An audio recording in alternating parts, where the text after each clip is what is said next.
Now, back in 2018, UK laws were changed to allow NHS doctors to prescribe medicinal cannabis to treat certain severe illnesses. A landmark decision that was fought for by one mum who simply wanted to save her son's life. At just 8 months old, Alfie Dingley was diagnosed with a rare form of epilepsy, but his mum refused to accept his life would be shortened by relentless seizures and endless steroids. And 8 years later, their story is part of a documentary tonight exploring the benefits of cannabis in cases like Alfie's. Alfie's mum, Hannah, joins us now, and we see Alfie there having come such a long way, Hannah. And you knew really quite early on that there were problems, and like we say this, it's a very severe form of epilepsy. He's one of 9 children, is that correct? 9 boys. 9 boys. So it's about 500 girls. It's called a condition called PCDH19, which is for us a non-inherited genetic condition, but only 9 boys. So doctors... Very little known about it. Very little known. There's a small amount of research happening in America, but doctors don't know any more than I do, to be honest, about the condition, and I live it every day. So in that sense, I am his expert. You woke, and you remember the date specifically, and indeed the day you woke to the loudest of screams, and that was the first seizure. Yeah, he was 8 months old. It was the 27th of May, 2012. I'd just gone back to work. I'd just stopped breastfeeding him. And I now know, because his epilepsy is fuelled by his immune system, or an interaction with his immune system. I think when I stopped breastfeeding him, he didn't have my immunity, and that made the seizures come, and he had a huge tonic-clonic seizure. We went to our local Warwick A&E, and we were told there, hopefully it was just a febrile convulsion, because he had a very high temperature, but we actually stayed in hospital for 4 months. We ended up at Great Ormond Street Hospital. He was on a life support machine for nearly a month. And luckily they did stop the seizures eventually using intravenous steroids, but nothing else worked. And it was absolutely horrendous. It was a really traumatic time. By the age of 5, he was having up to 150 seizures a week. He had clusters every 8 months until he was 4, because the epilepsy presents itself in clusters rather than every day.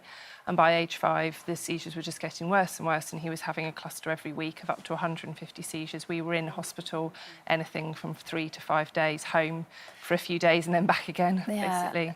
A horrendous time for little Alfie, a horrendous time for all of you as a family, because you're dealing with something that you just don't know how to fix. No, and we'd never known seizures before. We'd never had anything like that in our family. So we went from having pretty normal family life to this, and it's shattering for the whole family. Of course it is. It was very, very hard. Well, he was put on these steroids, which doctors did say eventually could kill him. Yeah, he was on 25 doses of intravenous methylprednisolone a month when he was 5 to stop his seizures, and they kept saying to me every time we went to A&E, these could cause him to have a heart attack, they can cause psychosis.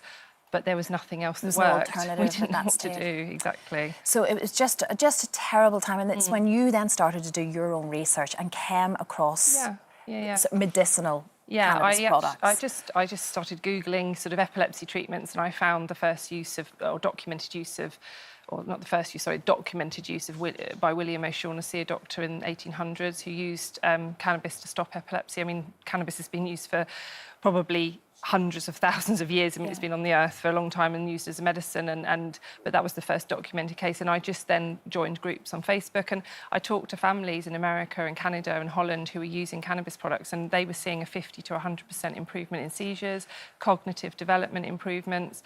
And I just thought, you know, Drew and I said, you know, Alfie's dad, you know, if he did pass away, we have to know, as parents, that we have done everything in our power to save him, which is why we took him to Holland. Well, you went to Holland with your entire family. Again, a huge upheaval for all of you. But you couldn't obviously get this treatment in the UK at that point. No, we had a very good, supportive doctor who was happy for us to go to Holland. And so you did go there, and you were able to get this form of cannabis treatment. And how quickly did you see it impact on Alfie? Well, we were prescribed as well, just to say, by a paediatric neurologist, so we did everything right. We even had the support of our MP. You know, we wanted to do everything above board and right.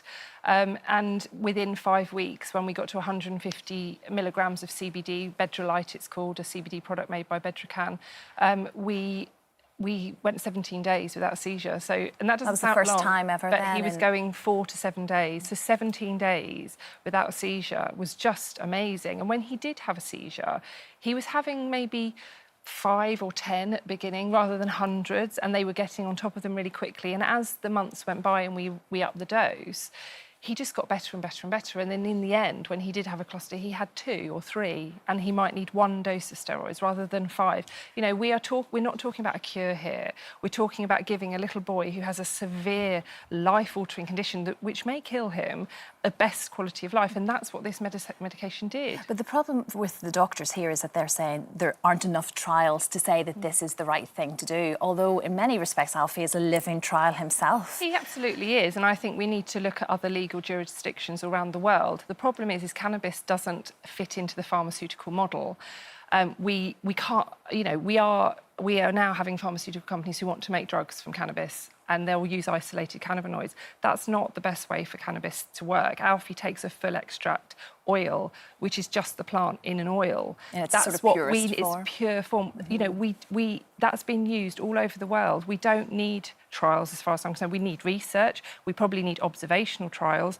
But what we do not want to see is randomised controlled trials, which will take 10 to 15 years. You know, I work with families who are all showing improvements in their children, who all have private prescriptions now, spending thousands of pounds a month to get their children well. And I have a Facebook page called Alfie's Hope. If people go on there, they can see the changes in these children. They were all seriously ill and they're all doing a lot better. These people are, these children are trials, and what we want to see is the NHS embracing that and saying, look, for children with severe life-altering conditions, we should be making it available urgently. We should not have to wait for years for trials. My son is proof of that. Well, you, of course, then have been banging every door that you possibly can. I know that, Hannah, on behalf of Alfie, indeed other children suffering in the same way. People who have no voice, yeah. Exactly. And you see a bit of an improvement. Do you think this might change for the better for all of us? Well, I think the government changed the law, and what they need to do is enact it and stop. You know, the problem is they open the doors. People had raised hopes. Now we have families like, you know, my family, although I'm very lucky, Alfie has an NHS prescription, but they're really suffering, and these people need help, and I want to see the government do much better for these people.